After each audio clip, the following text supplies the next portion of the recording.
Eso está pasando aquí ahora mismo en el hospital de Jimaní, una señora de nacionalidad haitiana pariendo aquí mismo, dando a luz fuera del hospital, aquí en el Hospital Melenciano de Jimaní, dando a luz aquí, Hospital General Melenciano de Jimaní, aquí una mujer de nacionalidad haitiana, la sacaron. ¿Qué fue lo que pasó? ¿Qué pasó? Nosotros llegamos aquí y los doctores no quieren atender a uno.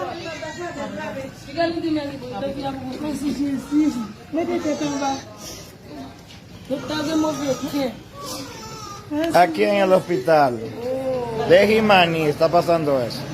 Fuera del hospital de Jimaní. Fuera del hospital de Jimaní. Acaba de dar a luz esta mujer de nacionalidad haitiana. Fuera del hospital de aquí de Jimaní. Se está dando esta situación aquí mismo. Uno no se puede desesperar. Aquí mismo.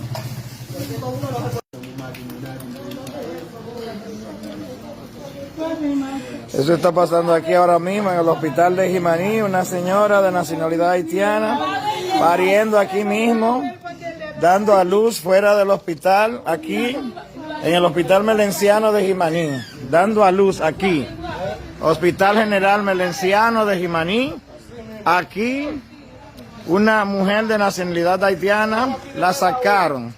¿Qué fue lo que pasó? ¿Qué pasó? Nosotros llegamos aquí y los doctores no quieren atender a uno.